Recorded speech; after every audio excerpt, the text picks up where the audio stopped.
नमस्कार दोस्तों। महात्मा गांधी और भगत सिंह ये तो ऐसे नाम हैं जिन्हें शायद कभी एक साथ पुकारा जाता।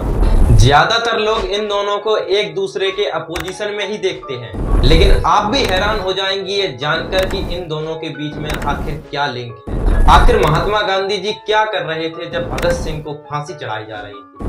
क्या उन्होंने भगत सिंह को बचाने की कोई कोशिश की थी या नहीं? तो दोस्तों आइए इस वीडियो के माध्यम से समझते हैं आखिर क्या था वो रीजन जिससे हुई भगत सिंह को फांसी, और क्या कर रहे थे महात्मा गांधी जी जब भगत सिंह को फांसी हुई।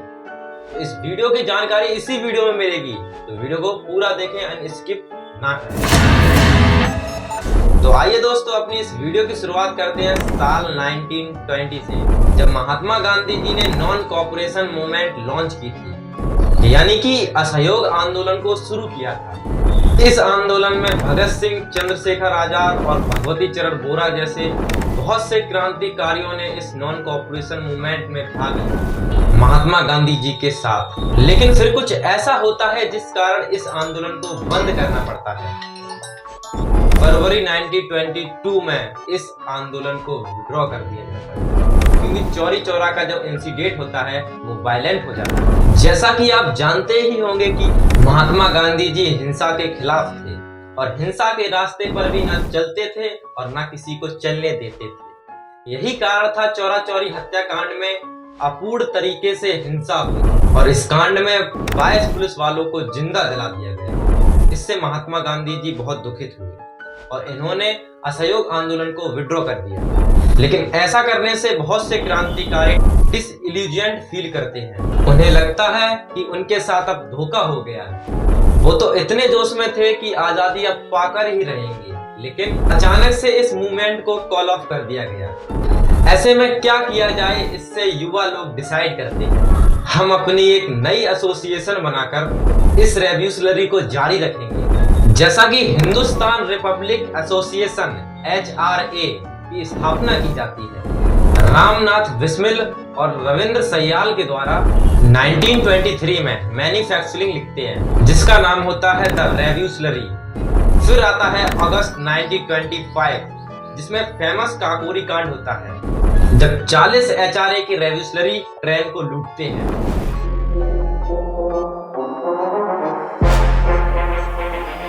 इस ट्रेन को लूटते समय एक क्रांतिकारी नाथ गुप्ता से एक पैसेंजर को एक्सीडेंटली गोली लग जाती है, जिसका नाम था अहमद अली, और उसकी गोली लगने की वजह से वहीं पर मृत्यु हो जाती है। इसी वजह से पुलिस एक जबरदस्त सर्च ऑपरेशन कंडक्ट करती है HRA को पकड़ने के लिए। 40 से ज्यादा क्रांतिकारियों को अरेस्ट कर लिया जाता है, लेकिन चंद्रशेखर आजाद जी बचकर निकल जाते हैं। एक साल बाद 1926 में भगत सिंह नौजवान भारत सभा की फाउंडेशन करते हैं। ये किसान और मजदूरों को यूनाइट करने का काम करती है। इसका मैन्युफैक्चरिंग लिखा जाता है भगत सिंह और भगवती चरण बोरा के द्वारा। ये दोनों लोग हिंदुस्तान रिपब्लिक एसोसिएशन में भी ज्वाइन करते हैं। काकोरी कांड के बाद चंद्रशेखर आजाद जी काम करते हैं सारे क्रांतिकारियों को यूनाइट करने का। 1928 में सोशलिस्ट शब्द को ऐड किया जाता है, जिससे बनता है हिंदुस्तान सोशलिस्ट रिपब्लिक एसोसिएशन। इसका क्रेडिट फिर से भगत सिंह की ओर जाता है। ये सब तो बैकग्राउंड नॉलेज थी। अब बात कर लेते हैं उस केस की जिसमें भगत सिंह जी को अरेस्ट किया गया। 1928 की बात है कि जब सत्याग्रह चल रही थी साइमन कमीशन के अगेंस्ट, जब सुपर अटेंडेंस ऑफ पुलिस को लाठीचार्ज करने का ऑर्डर दिया जाता है। प्रोटेस्ट करने वाले क्रांतिकारियों में से एक हमारे क्रांतिकारी लाला लाजपत राय भी थे, जिन्हें लाठी लगने की वजह से बहुत सारी चोटें आ गई और इन्हीं चोटों के चलते उनकी मृत्यु हो गई और वह भारत देश के लिए शहीद हो गए। दिसंबर 1928 को भगत सिंह और उनके कैबिनेट डिसाइड करते हैं कि उस कोर्ट को मानेंगे जिसने लाठीचार्ज का ऑर्डर दिया था, और वो एक्चुअली में वहां पर एक मिस्टेक हो जाती है। जिस कोर्ट को वो मारना चाहते हैं उसकी जगह पे एक कांस्टेबल को गोली लग जाती है। वह कोर्ट बच जाता है क्योंकि उसका चेहरा सही से समझ में नहीं आ रहा था। इस वजह से दूसरे पुलिस वाले को गोली लग जाती है। एक इंडियन कांस्टेबल चरण सिंह, जो कि ब्रिटिश के लिए काम कर रहा होता है, उसको चंद्रशेखर आजाद की गोली मार देते हैं। क्योंकि वो चंद्रशेखर आजाद जी और भगत सिंह का पीछा कर रहा होता है। इस पूरे इंसिडेंट को बुलाया जाता है द लाहौरी कॉर्पोरेशन पुलिस। इसमें पुलिस एक जबरदस्त ऑपरेशन कंडक्ट करती है, लेकिन भगत सिंह जी अपने आप को डिस्गाइज करके वहां से बच निकलते हैं लाहौर से कलकत्ता की ओर। भगत सिंह जी के गिरफ्तार होने का एक और कारण है जिसे कहते हैं अप्रैल 1929, जब भगत सिंह और बटुकेश्वर दत्त असेंबली में एक बम गिरा देते हैं। सेंट्रल असेंबली एक वही बिल्डिंग है जो आज इंडियन पार्लियामेंट की बिल्डिंग है। जब भगत सिंह जी असेंबली में बम गिरा देते हैं तो वहां पर भगदड़ी मच जाती है, लेकिन भगत सिंह जी वहां से नहीं भागते हैं, बल्कि भगत सिंह और बटुकेश्वर दत्त वहां पर इनकलाब जिंदाबाद के नारे लगाने लगते हैं। इनकलाब जिंदाबाद, इनकलाब जिंदाबाद। जब उन्हें कोर्ट में ले जाया जाता है तो वह वहां कहते हैं, मैंने बम किसी को मारने के उद्देश्य से नहीं गिराया था, बल्कि इन ब्रिटिश के कान खोलने के उद्देश्य से गिराया था, क्योंकि इनके कान बंद हो चुके थे। हम अपने इनकलाब का नारा देकर इनके कानों को खोलना चाहते थे, क्योंकि जब तेज से आवाज होगी तभी इनके कान खुलेंगे। इनके अरेस्ट होने के बाद 7 मई 1929 को इनका ट्रायल शुरू होता है और फर्जी आरोप लगाए जाते हैं भगत सिंह के खिलाफ। और ये कहा जाता है कि भगत सिंह ने गोलियां भी चलाई थी सेंट्रल असेंबली में, और इन पर 307 सेक्शन लगाया जाता है अटेम्प्ट टू मर्डर का, जबकि साफ दिख रहा था कि भगत सिंह का इंटेंशन किसी को मर्डर करने का नहीं था। कोर्ट में भगत सिंह खुद को रिप्रेजेंट करते हैं। करीब 1 महीने के बाद ब्रिटिश हुकूमत के अंडर में कोर्ट इनको 14 वर्ष की सजा सुनाती है। कुछ समय बाद भगत सिंह, जो कि पहले से ही जेल में थे, उन्हें री अरेस्ट कर लिया जाता है और दूसरी सेंट्रल जेल में भेज दिया जाता है। जेल में समय बिताते हुए भगत सिंह हंगर स्ट्राइक पर चले जाते हैं और भूख हड़ताल कर देते हैं, और ये ब्रिटिशर्स से डिमांड रखते हैं कि उन्हें सारे कैदियों के लिए इक्वल ट्रीटमेंट की डिमांड रखनी चाहिए, जैसे कि समय पे भोजन, अच्छा सा भोजन, कैलोरी अच्छी सी, पुस्तकें मिले, हर रोज अखबार मिलने चाहिए। ऐसी डिमांड भगत सिंह जी ब्रिटिशर्स के सामने रखते हैं। ये एक बहुत बड़ा सवाल था ब्रिटिशर्स के लिए, क्योंकि ब्रिटिशर्स नहीं चाहता था कि भगत सिंह को पॉलिटिकल प्रिजनर्स की तरह देखा जाए, लेकिन इसकी वजह से भगत सिंह एक नेशनल आइकन बन जाते हैं पूरी दुनिया के लिए।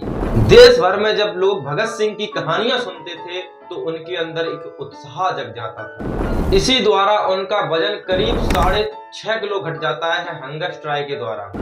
जैसे जैसे भगत सिंह की हंगर स्ट्राइक बढ़ती जा रही थी, वैसे वैसे ही इनकी पॉपुलेशन भी बढ़ती जा रही थी। वायसराय इरविन को अब चिंता होने लगी इन सब सिचुएशन को देखकर, इसीलिए सॉन्डर्स के ट्रायल को जुलाई 1929 को शुरू कर दिया जाता है। भगत सिंह अपनी हंगर स्ट्राइक को कंटिन्यू जारी रखते हैं। अपने पिताजी से मिलने के बाद 100 डेज एंड 16 डेज का ये हंगर स्ट्राइक को तोड़कर 5 अक्टूबर 1929 को अपना हंगर स्ट्राइक तोड़ते हैं। उस समय दुनिया की one of the longest hunger strike बन चुकी थी और दुनिया भर में भगत सिंह की कहानियां फैलती ही जा रही। फिर आता है 7 अक्टूबर 1930, जब भगत सिंह, सुखदेव और राजगुरु को अटेम्प्ट टू मर्डर के फर्जी केस में फांसी की सजा सुनाई जाती है। ये बहुत चिंतित की बात थी कि इन्हें फर्जी केस में फांसी की सजा सुनाई जा रही है। और बटुकेश्वर दत्त, जो कि असेंबली में भगत सिंह के साथ थे, उन्हें 14 वर्ष के लिए काला पानी में रखा जाता है, काला पानी की जेल में। लेकिन भगत सिंह की फांसी रोकने के लिए देश भर से और विदेशों से भी ढेरों एप्लीकेशंस आती हैं वायसराय के पास, और ऐसी ढेरों चिट्ठियों को प्रिंट किया जाता है अखबार में। और न सिर्फ इंडिया से ही, बल्कि भगत सिंह की फांसी रुकवाने के लिए बहुत सारे विदेशों से भी सपोर्ट आ रहा था। 31 जनवरी 1931 को महात्मा गांधी जी इलाहाबाद में कहते हैं, मेरा व्यक्तिगत धर्म कहता है कि भगत सिंह को फांसी नहीं होनी चाहिए और ऐसे देश प्रेमी को तो जेल में भी नहीं रहना चाहिए। इसीलिए मेरी विशेष निवेदन है कि उन्हें छोड़ दिया जाए और उन्हें जेल में भी ना रखना चाहिए। लेकिन इसके बावजूद भी जब गांधी जी इरविन के साथ टॉस करते हैं, क्योंकि उनका मानना था कि आजादी तक का रास्ता किसी क्रांतिकारी के लिए भी ना रोका जाए। 18 फरवरी को महात्मा गांधी जी इरविन से मिलते हैं और कहते हैं कि अगर वो चाहते हैं कि देश में जो कंडीशन चल रही है, जो माहौल चल रहा है, वो उनके फेवर में हो, तो उन्हें भगत सिंह की फांसी रोक देनी चाहिए। इरविन इस चीज को मेंशन भी करते हैं सेकेंडरी की रिपोर्ट में। महात्मा गांधी जी सोचते हैं पहले इनकी फांसी को पोस्टपोन करवाना चाहिए, उसके बाद सोचते हैं कैंसिल करने की, जब सर्विस चांसेस और भी फेवर में हो जाए। लेकिन भगत सिंह की फांसी को पोस्टपोन करना एक बहुत ही इम्पोर्टेंट अहम हिस्सा बन गया था। पहले इसी चीज को करने के लिए महात्मा गांधी आसफ अली को लाहौर भेजते और एक अंडरटेकिंग की डिमांड करते, भगत सिंह और उनके साथियों की फांसी को पोस्टपोन किया जाए। 17 मार्च को सुभाष चंद्र बोस जी पब्लिक के सामने स्पष्ट उठाते हैं कि भगत सिंह की फांसी को पोस्टपोन किया जाए। 18 मार्च को प्रनाथ मेहता रिक्वेस्ट करते हैं भगत सिंह, राजगुरु और सुखदेव से माफी पत्र लिखने के लिए, जिससे कहते हैं कि अगर आप माफी पत्र लिखोगे तो शायद आपकी फांसी रुक जाए। आपकी जानें देश के लिए बहुत ही कीमती है, तो इसलिए आप अपना पत्र लिख दीजिए जिससे आपकी जान बच जाए और आप देश के लिए कुछ और काम कर सकें और देश की आजादी भी दे सकें। उनके बहुत सारे रिक्वेस्ट करने पर भगत सिंह जी पत्र लिखने के लिए राजी हो जाते हैं, लेकिन पत्र वो जरूर लिखते हैं। उस पत्र में क्या लिखा होता है वो सुनकर आप भी शौकिस हो जाएंगे।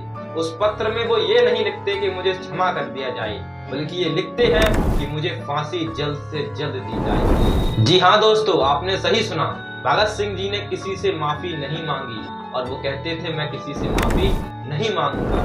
फांसी कल चढ़नी है तो मुझे आज ही चढ़ा दी जाए, लेकिन मैं किसी के सामने माफी नहीं मांगूंगा और खासकर ब्रिटिशर्स के सामने माफी बिल्कुल नहीं मांगूंगा।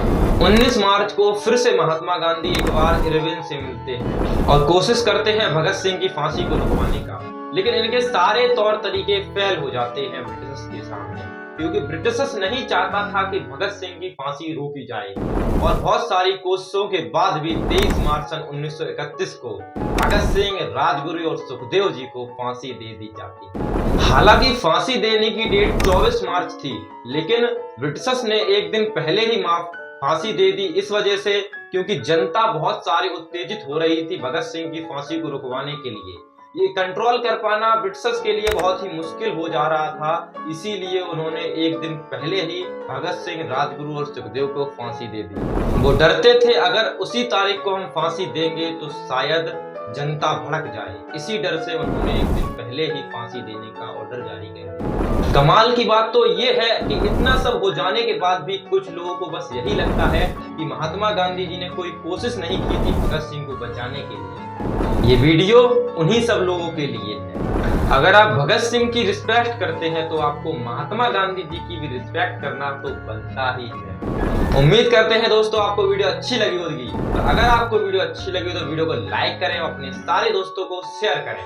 ये हमारा नया स्टडी चैनल है तो इसको ज्यादा से ज्यादा सपोर्ट करें। तो मिलते हैं ऐसे ही नई जानकारियों के साथ नेक्स्ट वीडियो में, तब तक के लिए जय हिंद।